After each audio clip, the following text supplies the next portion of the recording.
In my last video, I discussed the popular myth that the Mongols wore silk shirts designed to protect them against arrows. You can watch that video to see why there's little evidence for that.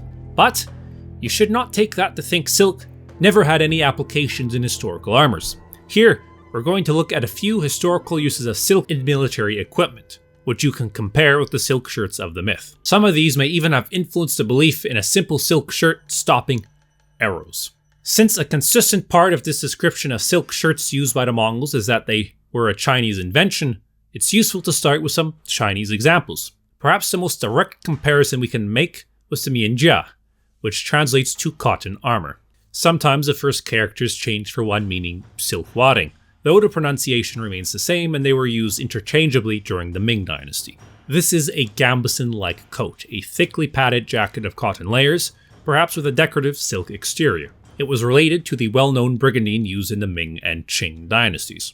This is not a silk undershirt by any means. It falls into the category of medieval armors known as textile padded or cloth armors, or including gambesons. Having little presence in film or television, they were probably the most common types of personal protection throughout history, and could be worn in conjunction with other armors. Generally speaking, these were relatively easy and cheap to construct.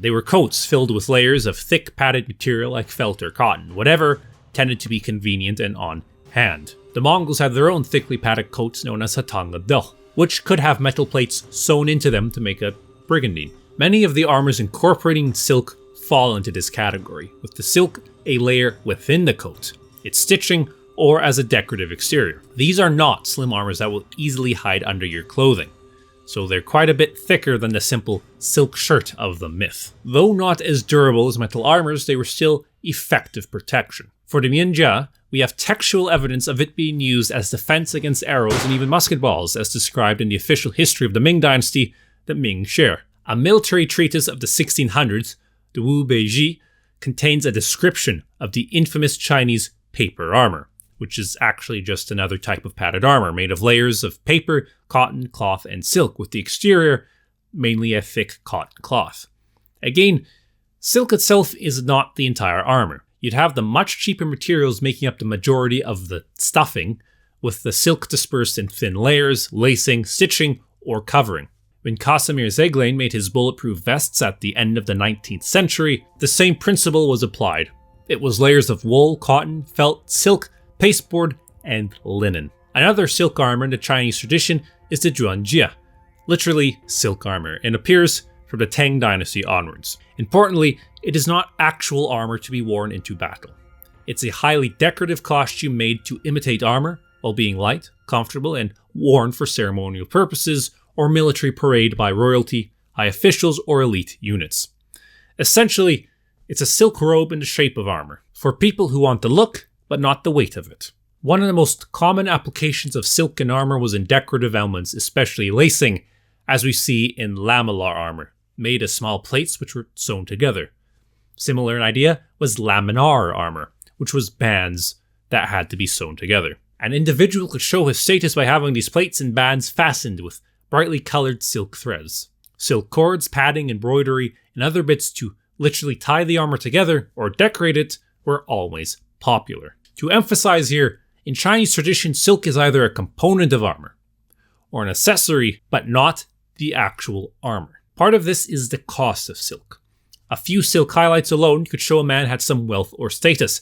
In China, silk was a common currency, collected as tax even during the Mongol Empire. The Mongols and other dynasties to rule in China also gave silk as reward to soldiers who showed valor. A soldier could spend that silk, or use it for cloth, or to decorate some bits of his armor, and thus show off compared to his peers. Though you could make a gamusin out of silk, that would be immensely expensive, and not surprisingly, I've never been able to find this in a source. Think of it as the medieval equivalent of making yourself protective armor out of layers of $100 bills. By the time you layered enough to make armor, you could have just purchased for yourself some actual body armor. For its cost, a silk gambeson would have purchased you a very fine set of lamellar, which would stand up much better in battle. But that's not the only East Asian example which may have influenced the myth. Take the Japanese horo, essentially a silk cloth tied behind the rider.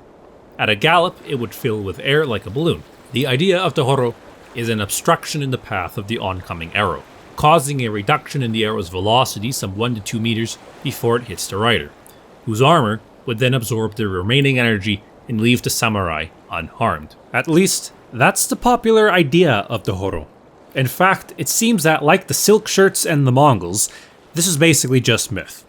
A horo serving as protection against arrows does not appear to find any support in the primary sources, and is an extrapolation by modern commentators. Instead, the horo appears as a status symbol to make key figures or units on the battlefield easy to identify. Basically a large banner, especially if decorated with a name or crest. Such an idea was behind the slimmer, more manageable sashimono banner which began to appear in the 16th century.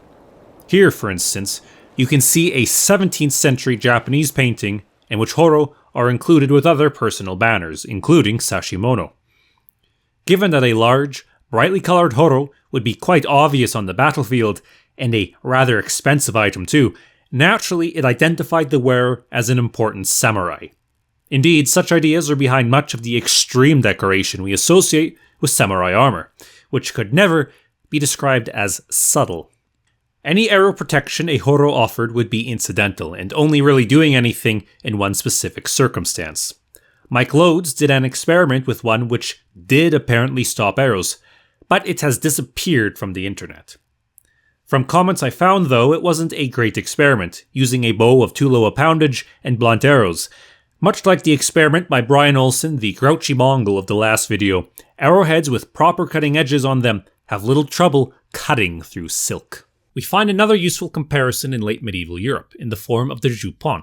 A joupon was layers of linen, cotton, and silk to make a thick padding worn on the outside of the armor. As you can see in this experiment at Todd's workshop, the joupon over top of a 14th century plate harness does a wonderful job of not stopping the arrow, but catching it. The harness itself stops the arrow perfectly fine, but the joupon prevents the deadly splinters of the arrow from going everywhere. The idea being you don't want a little bit of wood finding the gap in someone else's armor. And the joupon, like all these other examples, appears as something accompanying the knights already wealthy enough to encase themselves in a plate harness. Our last example is a bit more recent and appears to be the origins for silk helping to prevent infection. Probably the idea comes from usage in European dueling shirts of the 18th to 19th centuries that were primarily made of silk. These were rich people who could already afford silk shirts and wore it because silk is a very comfortable thing to wear, helping to manage heat and absorb moisture from the wearer. Incidentally, they also had a tendency not to be torn into little pieces, but be cut through or into larger, manageable chunks. This leaves either nothing in the wound, or only a few large pieces of fabric to be removed. Otherwise, lots of little bits of fabric tear off and get left in the wound, which if left, can cause infection. This is but a few examples I came across in my research for my last video, which I thought would be nice to share. I'm sure I've missed some, so be sure to share them in the comment section. Also, please see my argument in the last video before complaining to me about why you think the Mongols wore silk underwear to protect themselves from cannons or something.